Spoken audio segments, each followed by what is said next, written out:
नमस्कार, जोहार, मैं संजय और आप देख रहे हैं न्यूज़ झारखंड। चलिए जानते हैं सुबह से लेकर शाम तक की तमाम बड़ी खबरों को। झारखंड में 8वीं बोर्ड की परीक्षा कल से शुरू। करीब 5.5 लाख परीक्षार्थी होंगे शामिल। झारखंड एकेडमिक काउंसिल यानी जैक की 8वीं बोर्ड की परीक्षा मंगलवार यानी 28 जून से शुरू हो रही है। यह परीक्षा आगामी 11 जुलाई 2022 तक चलेगी। जैक ने परीक्षा की तैयारी पूरी कर ली है। इस परीक्षा में राज्य के 15,000 स्कूलों में करीब 5.5 लाख परीक्षार्थी शामिल होंगे। परीक्षा सामग्री सभी जिलों को भेज दिया गया है। इस परीक्षा को लेकर राज्य भर में 3200 केंद्र बनाए गए हैं। 28 जून से शुरू हो रही परीक्षा आगामी 11 जुलाई 2022 तक चलेगी। यह परीक्षा 2 चरणों में होगी। प्रथम चरण की परीक्षा ओमार सीट पर हुई थी। अब दूसरे चरण की परीक्षा उत्तर पुस्तिका पर ली जा रही है। प्रश्न पत्र पढ़ने के लिए विद्यार्थियों को 15 मिनट का अतिरिक्त समय दिया जाएगा। दोनों चरण के अंकों के आधार पर फाइनल रिजल्ट जारी किया जाएगा। झारखंड में टीचर्स की बम्पर वैकेंसी 86,000 पदों पर फास्ट ट्रैक से होगी शिक्षक भर्ती। झारखंड में आने वाले दिनों में टीचर के पदों पर बम्पर भर्ती होने वाली है। ऐसे में सरकारी नौकरी करने के लिए तैयारी कर रहे उम्मीदवारों के लिए ये एक सुनहरा मौका है।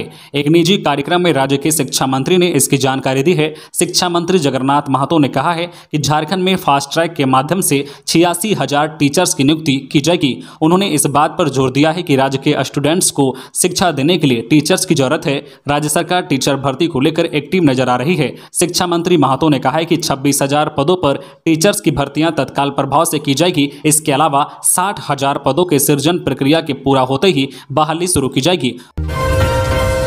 कांग्रेस का हल्ला बोल। अग्निपथ योजना के विरोध में कांग्रेस जनों ने केंद्र सरकार के खिलाफ किया विरोध प्रदर्शन। खबर है राजधानी रांची की, जहां कांग्रेस ने प्रदेश कांग्रेस मुख्यालय से अग्निपथ योजना के विरोध में केंद्र सरकार के खिलाफ जमकर नारेबाजी की। पूर्व केंद्रीय मंत्री सुबोध कांत सहाय की अगुवाई में कांग्रेस जनों ने कांग्रेस मुख्यालय से अग्निपथ योजना के खिलाफ मार्च का आयोजन किया है। कांग्रेस पार्टी के कई नेता और कार्यकर्ता अग्निपथ योजना के विरोध में केंद्र सरकार के खिलाफ जमकर नारेबाजी की है। कांग्रेस जनों ने केंद्र सरकार से अग्निपथ योजना को वापस करने की मांग की है। 2 साल बाद श्रावणी मेला के लिए देवघर तैयार। 50 लाख कांवरियां 112 किलोमीटर पैदल चलकर पहुंचेंगे बाबा धाम। 2 साल बाद बाबा नगरी देवघर सावन में एक बार फिर से गुलजार होगा। कोरोना ब्रेक के बाद फिर से कांवड़ यात्रा की तैयारी शुरू कर दी गई है। 14 जुलाई से 12 अगस्त तक बिहार के सुल्तानगंज से गंगा जल उठाकर श्रद्धालु देवघर तक 112 किलोमीटर की दूरी पैदल तय करेंगे। बोल बम का जयघोष गूंजेगा। इसके लिए सुल्तानगंज के घाट को हरिद्वार की तर्ज पर विकसित किया गया है। यही नहीं, 100 किलोमीटर तक कच्ची सड़क बनाई गई है।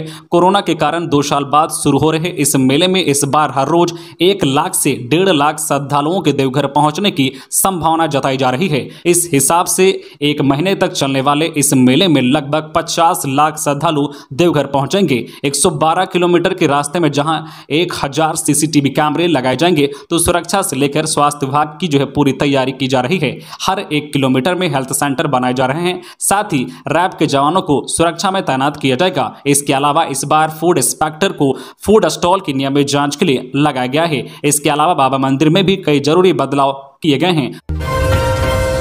पलामू के सिमरिया जंगल में मिली लाश। 2 दिन से लापता था ग्रामीण। गर्दन पर धारदार हथियार से वार के निशान। पलामू जिले के पिपरा थाना क्षेत्र के जरका सिमरिया जंगल से सोमवार को एक अधेड़ का शव बरामद हुआ है। शव की पहचान हरिहरगंज थाना क्षेत्र के ढाप कला गांव निवासी मथुरा यादव के 45 वर्षीय पुत्र विजय यादव के रूप में की गई है। मृतक के गर्दन पर धारदार हथियार से वार के निशान है।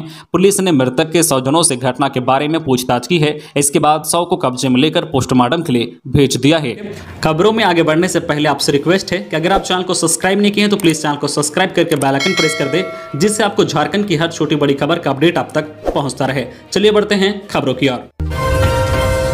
झारखंड बिहार सीमा पर सड़क हादसा। स्कूल जा रहे बच्चों से भरी ऑटो पलटी, 12 घायल, 3 की हालत गंभीर। झारखंड बिहार सीमा पर स्थित मिर्चा चौक की भगैया सड़क मार्ग पर गोखला मिशन स्कूल के समीप सोमवार को बच्चों से भरी ऑटो पलट गई। इसमें 12 बच्चे घायल हो गए हैं। इसमें 3 बच्चों की स्थिति नाजुक बताई जा रही है। हादसा सुबह लगभग 8 बजे स्कूल से महज 300 मीटर पहले हुआ है। ऑटो बच्चों को लेकर नामनगर गाँव से गोखला मिशन स्कूल जा रही थी। इसी दौरान विपरीत दिशा से आ रही तेज रफ्तार बाइक बाइक को बचाने के चक्कर में ऑटो चालक ने वाहन पर नियंत्रण खो दिया। इस कारण ऑटो पलट गई। स्थानीय लोगों की मदद से घायल बच्चों को इलाज के लिए बोरियो मिशन भेजा गया। चिकित्सकों ने जांच के बाद 3 बच्चों की स्थिति को गंभीर बताई है। घटना के बाद जो है इसीपुर थाना क्षेत्र के नामनगर गांव में सन्नाटा पसरा हुआ है।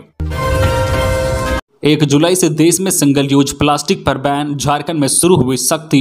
पूरे देश में 1 जुलाई से सिंगल यूज प्लास्टिक पर पूरी तरह से रोक लगा दी गई है। इसको लेकर झारखंड में भी सख्ती शुरू कर दी गई है। झारखंड राज्य प्रदूषण नियंत्रण बोर्ड की ओर से पिछले दिनों आदेश जारी करते हुए यह हिदायत दी गई है कि जिन लोगों को प्लास्टिक का उपयोग करते हुए देखा जाएगा उन पर कानूनी कार्रवाई की जाएगी। केंद्र सरकार की ओर से जारी आदेश के बाद राज्य नियंत्रण प्रदूषण बोर्ड ने नगर निगम की टीम और जिला प्रशासन के लोगों को निर्देश दिया है कि 1 जुलाई 2022 के बाद से प्लास्टिक से बने सामानों के उपयोग पर रोक लगाने के लिए अभियान चलाया जाए, जिसमें लोगों को जागरूक भी किया जाएगा और जरूरत पड़ने पर दंड भी लगाया जाएगा। झारखंड के परिप्रेक्ष्य में प्लास्टिक के उपयोग को लेकर राज्य के पर्यावरणविद नीतीश प्रियदर्शी बताते हैं कि झारखंड के लिए प्लास्टिक अभिशाप है। उन्होंने बताया है कि आज की तारीख में लोग प्लास्टिक का उपयोग धड़ल्ले से कर रहे हैं। खास करके ग्रामीण क्षेत्रों में ज्यादातर लोग प्लास्टिक का उपयोग करते हैं, लेकिन जो है उपयोग किए प्लास्टिक का निष्पादन नहीं हो पा रहा है, जिस वजह से ग्रामीण क्षेत्रों के जमीनों की उर्वरक क्षमता दिन प्रतिदिन कम होती जा रही है। लोहरदगा में सामने आया हैरान करने वाला मामला।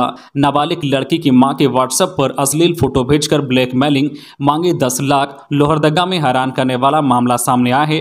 व्हाट्सएप पर अश्लील फोटो भेजकर ब्लैकमेलिंग की कोशिश हुई है। नाबालिग लड़की को बदनाम करने का डर दिखाकर 10 लाख रुपए की मांग की गई है। पीड़िता की मां ने इस मामले में स्नेहा थाना में अपनी शिकायत दर्ज कराई है। इसमें कहा गया है कि आरोपी ने अपने व्हाट्सएप पर अश्लील फोटो भेजा है। इसके बाद कहा है कि 10 लाख रुपए दो, नहीं तो फोटो को वायरल कर बेटी को बदनाम कर देंगे।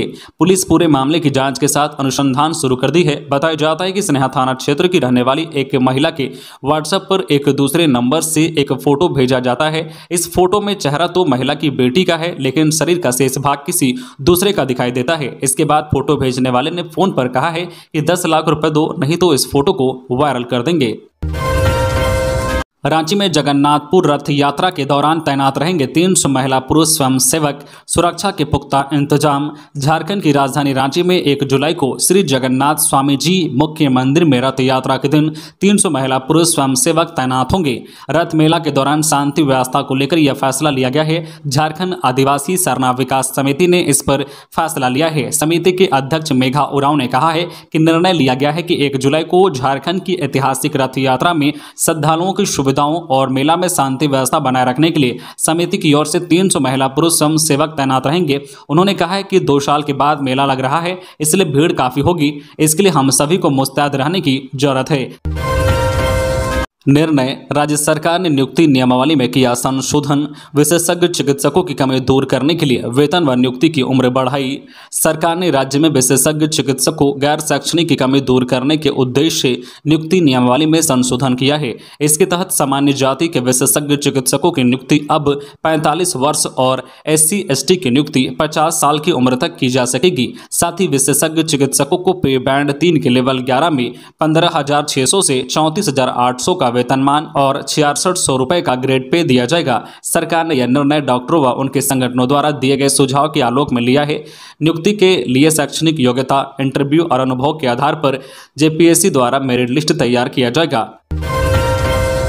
सुदूरवर्ती गांव तक पहुंचकर हॉकी सिमडेगा 30 खिलाड़ियों का किया चयन। जिला मुख्यालय में मिलेगी ट्रेनिंग। सिमडेगा जिला के सुदूरवर्ती गांव में हॉकी सिमडेगा की टीम पहुंचकर प्रतिभा संपन्न खिलाड़ियों का चयन किया। इस दौरान सुदूरवर्ती इलाके के विभिन्न गांवों में चयन आयोजित कर 10 से 14 वर्ष के खिलाड़ियों का चयन किया गया। चयन ट्रायल के लिए आए कुल 987 खिलाड़ियों में से 123 खिलाड़ियों का चयन किया गया था। सभी 123 खिलाड़ियों का फाइनल जो है चयन ट्रायल के लिए एस्ट्रोटर्फ हॉकी स्टेडियम में किया गया। 6 घंटे तक चले लगातार जो चयन ट्रायल के बाद 30 खिलाड़ी चयनित किए गए हैं। चयनित खिलाड़ियों को जिला मुख्यालय में रखकर सालों भर हॉकी का अभ्यास हॉकी सिमडेगा के माध्यम से कराया जाएगा। खिलाड़ियों को अभ्यास करने के बाद इन खिलाड़ियों को राज्य एवं देश के विभिन्न जो है बड़े खेल प्रशिक्षण केंद्र में भेजने के साथ ही राष्ट्रीय एवं राज्य स्तरीय हॉकी प्रतियोगिता में खेलने का अवसर दिया जाएगा। कांग्रेस की शिल्पी तिर्की के निर्वाचित होने के साथ ही झारखंड विधानसभा में महिला विधायकों की संख्या पहुंची 11। मांडर विधानसभा उपचुनाव में कांग्रेस प्रत्याशी शिल्पी नेहा तिर्की की विजयी के साथ ही झारखंड विधानसभा में महिला विधायकों की संख्या 11 पहुंच गई है। इसमें कांग्रेस की 5, बीजेपी के 3, झारखंड मुक्ति मोर्चा की 3 महिला विधायक है। वर्ष 2019 विधानसभा चुनाव में महिला विधायकों को मिले वोट की बात करें तो सबसे अधिक रामगढ़ से कांग्रेस विधायक ममता देवी को प्राप्त हुआ। विधायक ममता देवी को 99,944 वोट मिले थे। दूसरे नंबर पर बड़कागांव विधायक अंबा प्रसाद को 98,862 वोट मिले हैं। कांग्रेस की शिल्पी नेहा तिर्की को 95,062 वोट मिले हैं। झारखंड विधानसभा में वर्ष 2019 के चुनाव में 10 महिला विधायक बनी हैं। मांडर विधानसभा उपचुनाव में कांग्रेस की शिल्पी नेहा तिर्की के निर्वाचित होने के साथ ही महिला विधायकों की संख्या 11 पहुंच गई है। तो ये थी आज की झारखंड की टॉप बड़ी खबरें। इसी तरह झारखंड की हर छोटी बड़ी खबर देखने के लिए आप हमारे चैनल न्यूज़ झारखंड चैनल को सब्सक्राइब करके बेल आइकन प्रेस कर दीजिए, जिससे आपको झारखंड की हर छोटी बड़ी खबर का अपडेट आप तक पहुंचता रहे। तो आज के लिए बस इतना ही, हमें दीजिए इजाजत, फिर मिलते हैं नेक्स्ट न्यूज में।